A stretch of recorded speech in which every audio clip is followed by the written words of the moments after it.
पूजा हो एक स्टेज पे आवे से पहले हमार सवाल जवाब हो जाए। मनैया कहले बा का मेरे बतावत दिया मनई करे कि देखा सवाल जवाब मत कर बियाह करके यानी ज्यादा उ ना बना का भले बियाह करके लिया हुआ सुना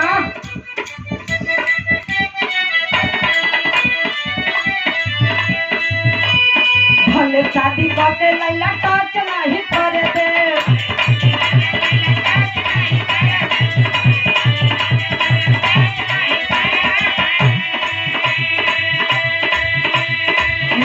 जवाब जब तक नहीं धर दे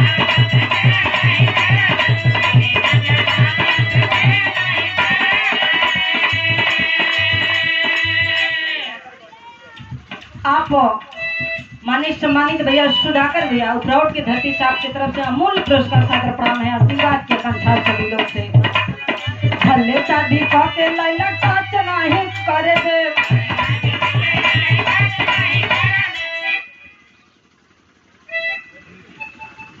देखिए माननीय सम्मानित कमेटी की तरफ से 101 रुपया का आशीर्वाद सादर प्रणाम है आशीर्वाद के कंठा सभी लोग थोड़ा सा बढ़िया बढ़ा दो हो भैया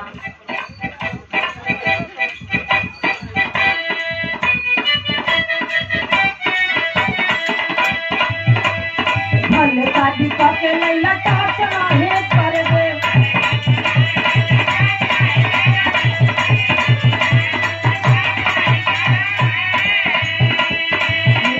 जवाब जब तक नहीं धरे दे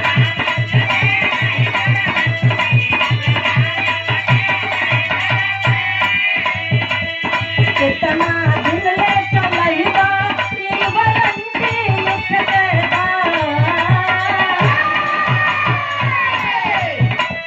कितना दिन ले चलैबा ई वारंटी लिख देबा कमर गए में कि नहीं करबा ई वारंटी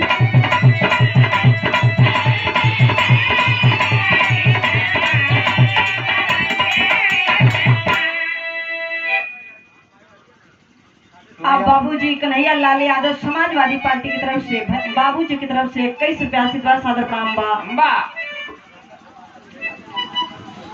सुधाकर चमार उपराउट की धरती से भैया की तरफ से अमूल्य पुरस्कार बा बहुत अच्छी बात बा लोग चमार कहे में अपने आप के शर्मिंदा कहले सोचले लेकिन बड़ी गर्व के बात बा कि बाबा साहब के कुल में जन्म भइल बा जो कि संविधान लिखे के कार्य के लिए अजीत संविधान पे दुनिया चलत है लेकिन कहना बा भले शादी करके लैला टच नहीं करे दे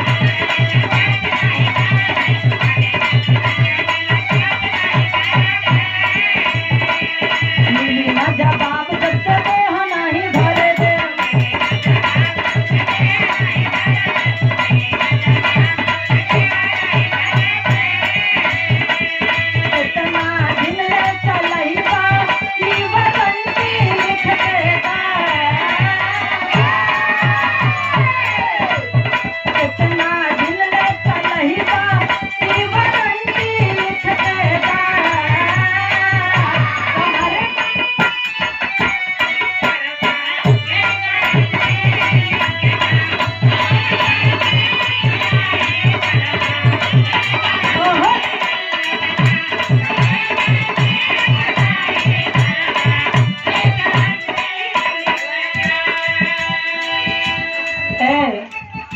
अच्छा उधर से हिला सबके निक लागल है इधर से हिला तो केते निक लागल है केहू के ना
धरती से डिंगुर बाबूजी की तरफ से कई सौ रुपया आशीर्वाद सादर प्रणाम है। आशीर्वाद के कंचा